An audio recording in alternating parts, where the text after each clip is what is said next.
You thought Kandi Burruss and Todd Tucker's divorce would be quiet and drama-free? Think again. Todd just filed a jaw-dropping counterclaim. He's challenging the prenup he signed on his wedding day, going for full custody of their kids, and bringing in one of Atlanta's most high-profile attorneys. Procedural errors on Kandi's side? Check. A high-stakes legal showdown? Absolutely. This isn't just a split, it's a battle over custody, money, and control. And the next move could change everything. Stay tuned, because what happens next is wild, and you won't want to miss a second of it. I don't usually spill tea, but this one's too juicy to hold back. Welcome to Chronicle Speaks. The divorce between Kandi Burruss and Todd Tucker has just taken a wild turn, and trust me, this isn't your everyday split. Todd's full response and counterclaim are now officially filed in Fulton County, and is not holding back a single detail. What's become crystal clear is that this divorce is far messier than anyone expected, and it's quickly escalating into a high-stakes legal battle. In his filing, Todd is asking for full custody of their 2 children and challenging the prenuptial agreement, claiming he signed it under duress and is now seeking to have it potentially thrown out entirely. What once looked like a calm, quiet separation has now transformed into a full-blown showdown, with custody, finances, assets, and even the narrative itself all hanging in the balance. Until now, both sides appeared to be playing it cool publicly. No drama, no heated accusations, no social media spats, at least on the surface. Fans and followers assumed this would be a smooth process. But Todd's counterclaim changes everything. He's not just responding to Kandi's petition, he's launching a strategic counterattack. And he's doing it with the support of one of Atlanta's most formidable family law attorneys, Randy Kessler. If that name sounds familiar, it should. Kessler has a reputation for representing high-profile reality TV personalities, including Porsche and Nene Leakes, and he's also the same attorney who advised Ty to be cautious with her prenup. Having Kessler in his corner sends a clear message: Todd isn't messing around. And this legal battle will be handled with precision, experience, and strategy. Now, let's talk about what this really means for the family. Todd's filing isn't just a formal legal document, it's a declaration of intent. By requesting full custody, he's signaling that he wants the children to live primarily with him, which carries both logistical and financial implications. Being the primary custodial parent means he would be responsible for the day-to-day costs of raising the kids: food, clothing, transportation, school routines, extracurricular activities, childcare, and so much more. At the same time, Kandi, as the non-custodial parent, would likely be required to pay child support, which shifts the financial landscape of this divorce considerably. This isn't just a tug-of-war over weekend visits, it's a restructuring of both parental responsibility and household finances, and Todd is making it clear he intends to advocate for what he believes is fair and necessary for their children. Then there's the prenuptial agreement. Todd is challenging it, claiming he signed it under duress and without proper legal representation. According to his filing, the agreement was presented to him at the last minute on the wedding day, despite prior negotiations and communication between attorneys. He argues that this rushed timing raises serious questions about the enforceability of the prenup. If the court sides with him, this could potentially open the door to renegotiating financial arrangements that were previously thought to be set in stone. It's a bold move, but one that signals Todd is fully committed to ensuring fairness, or at least, fairness as he sees it. Todd also outlines that, over the course of their marriage, both he and Kandi have accumulated significant assets, both tangible and intangible. He is asking the court for an equitable division of marital assets, as well as recognition of his separate property and any appreciation it has gained over time. He also wants the marital debt to be divided fairly. Essentially, he's creating a comprehensive plan to protect his interests and secure what he believes is rightfully his. He's taking a meticulous approach, leaving no stone unturned, from custody to property to finances. Meanwhile, Kandi's approach has raised eyebrows. She retained attorney Adama McKinnon, a family law attorney with experience in high-profile cases, including representing Phaedra Parks in her divorce from Apollo. However, there's an interesting twist. Before opening her own practice, Adama trained as a law clerk under none other than Randy Kessler, the same attorney now representing Todd. While this doesn't automatically make her unqualified, it's a fascinating dynamic, considering Kessler is now on the opposite side of the courtroom. Moreover, Kandi's initial petition has come under scrutiny for procedural errors, such as failing to verify the petition properly, leaving out key information about her children, and not including required legal details like her husband's address. These are rookie mistakes, particularly in a high-profile, high-asset divorce. In comparison, Todd's legal team is polished, precise, and ready for battle, which could put Kandi at a disadvantage if the procedural errors aren't corrected promptly. What's remarkable here is how this case illustrates the high stakes of modern celebrity divorces. It's not just about two people splitting up, it's about strategy, leverage, and public perception. Todd's counterclaim shows that he's not just interested in the money or assets.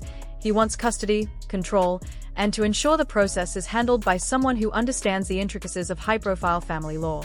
At the same time, Kandi has to navigate her own legal team, correct the errors in her filing, and respond strategically to Todd's aggressive legal posture. Beyond the legal documents, there's also a human element. Custody battles are emotionally charged, and Todd's filing emphasizes his desire to protect the children's best interests while still recognizing Kandi as a loving parent. He's making it clear that his goal isn't to alienate the children from her, but to ensure stability and consistency in their daily lives. This is a nuance that's often lost in public commentary, but it's central to family law and highlights the delicate balance between parental rights and responsibilities. In addition, Todd explicitly reserves the right to assert additional grounds for divorce, demonstrating his readiness to adapt his strategy as the case evolves. He's positioning himself in a way that allows flexibility while maintaining control over the major aspects of the case: custody, property, assets, and financial support. The combination of strategic foresight and the backing of an experienced attorney like Kessler gives Todd a clear advantage in navigating a complex, high-stakes divorce. This entire situation has escalated quickly from what many assumed would be a quiet, amicable split. Instead, it's a strategic legal battle with multiple layers, challenging the prenup, requesting primary custody, addressing marital assets and debt, and ensuring compliance with procedural requirements.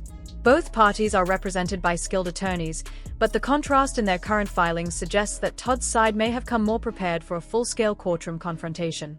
The case is far from over, and the next steps will likely involve intensive negotiation, court hearings, and close scrutiny of every document submitted by both sides. Ultimately, this story isn't just about Kandi and Todd, it's a window into the complexity of modern celebrity divorces. It shows how legal strategy, careful documentation, and experienced representation can make all the difference. Todd's counterclaim is bold, comprehensive, and calculated, signaling that he's committed to seeing this process through with precision and determination. Meanwhile, Kandi must respond strategically to protect her interests and ensure that her children, assets, and financial stability are fully considered. Fans, followers, and legal observers will be watching closely as this high-profile divorce continues to unfold. One thing is certain: this isn't over, and it's only going to get more interesting. Custody battles, prenuptial disputes, and high-stakes financial negotiations are just the beginning. As the case progresses, every filing, every statement, and every move made by either party could shift the balance in this already complex and highly publicized divorce. The drama is real, the stakes are high, and the outcome is far from guaranteed. Years later, Todd is essentially saying, "Wait a minute, I signed this prenup under pressure, without my lawyer, and I didn't have proper representation, so I'm challenging the whole thing." In his new filing, he's not just questioning the agreement, he's going after its foundation, claiming it was rushed, unfair, and possibly coercive.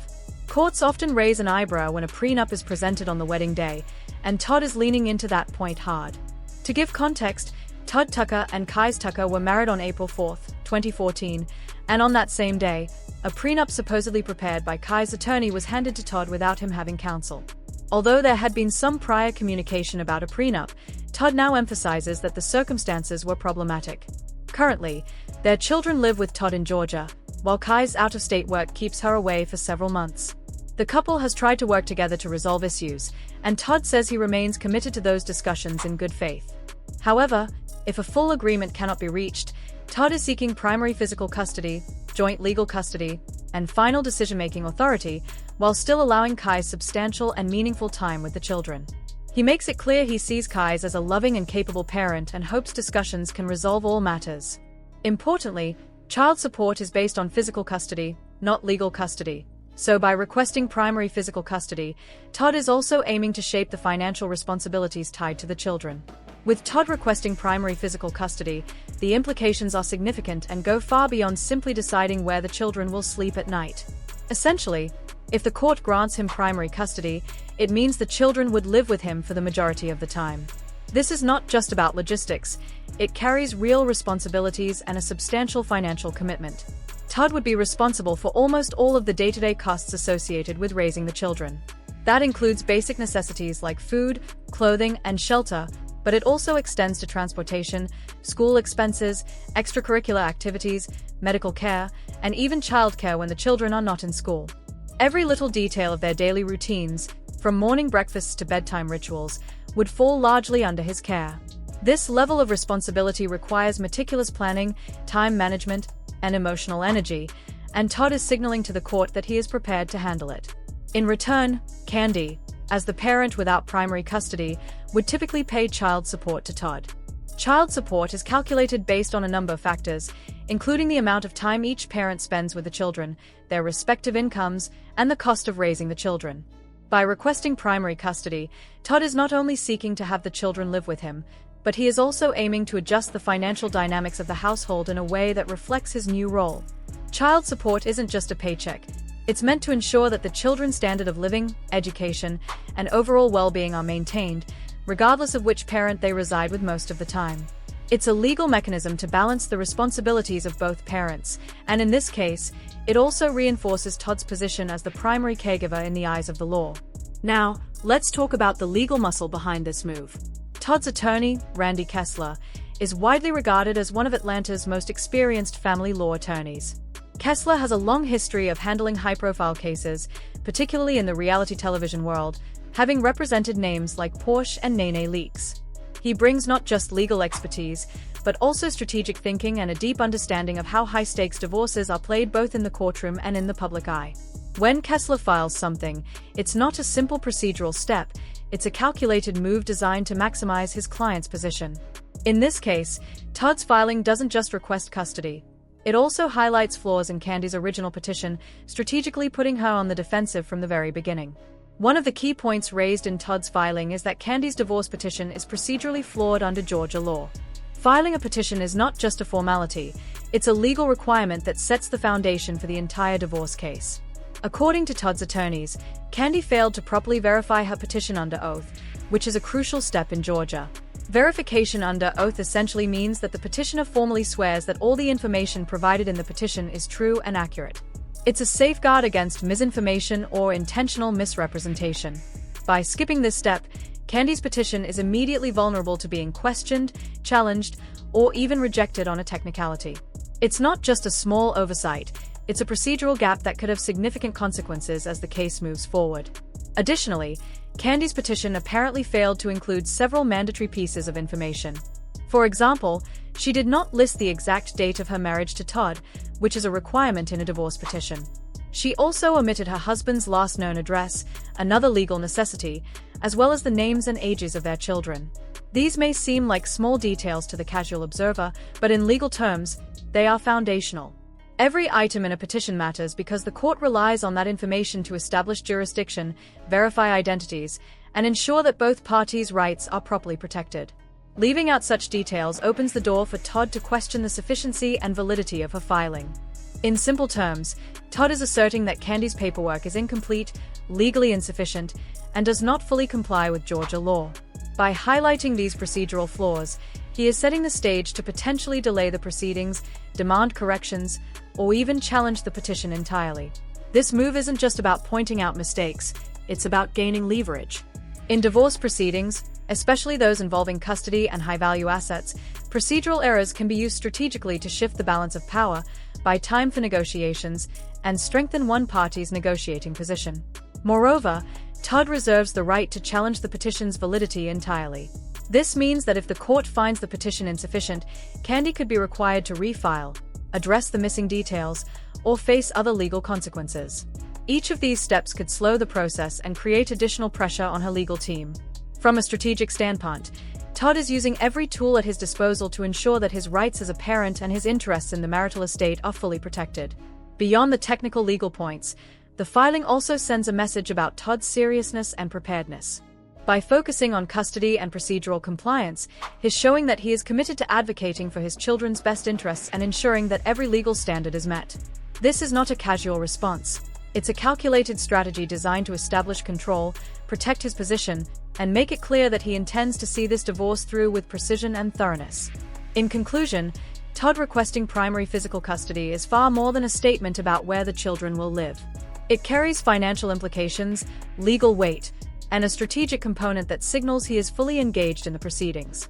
With a highly experienced attorney like Randy Kessler handling his case, Todd is not only protecting his interests but also establishing a framework for potentially challenging procedural missteps in Kandi's filing.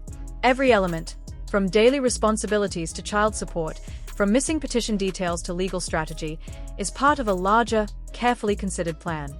This filing reflects the complexities and high stakes of modern divorce proceedings, particularly in high-profile cases where both custody and assets are in play. Todd's counterclaim makes it clear he's not just responding, he's taking control of the narrative. He points out that both he and Kandi are residents of Fulton County, Georgia, and have been for at least 6 months. They were lawfully married on April 4, 2014, and are now living in a bona fide state of separation with 2 minor children, a son born in 2016 and a daughter born in 2019. Todd is requesting both temporary and permanent legal custody, as well as primary physical custody of the children, along with final decision-making authority. If the couple cannot resolve matters privately, he wants the court to step in and make decisions regarding the children under Georgia law. Todd is also seeking a total divorce, stating the marriage is irretrievably broken with no chance of reconciliation, but he remains open to amicable discussions if possible. He reserves the right to assert additional legal grounds for divorce if needed. This filing makes it clear that Todd is aiming not only for custody and legal control but also to ensure the divorce and related matters are handled fully in his favor, leaving little room for ambiguity. Todd argues that the prenuptial agreement they signed on April 4, 2014, right before the wedding ceremony, was handled improperly. He claims Kandi's legal team knew he already had an attorney involved in negotiating the prenup, yet the final version was handed to him for signature at the last minute without warning and without his lawyer present. Because of that rushed timing, he says the agreement's fairness and enforceability are highly questionable. Still, he insists he's willing to work toward a peaceful and private resolution. Todd adds that during the marriage, they built up assets, some he knows about and possibly some he doesn't, and he believes they should be divided fairly. He also wants to keep his separate property, including any increase in its value, and is asking that marital debts be divided equally.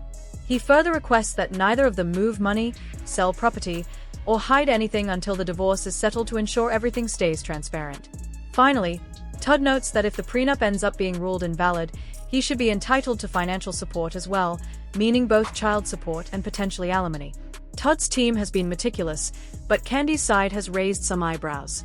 She hired attorney Adama McKinnon, who does have family law experience, including representing Fedra Parks in her divorce from Apollo.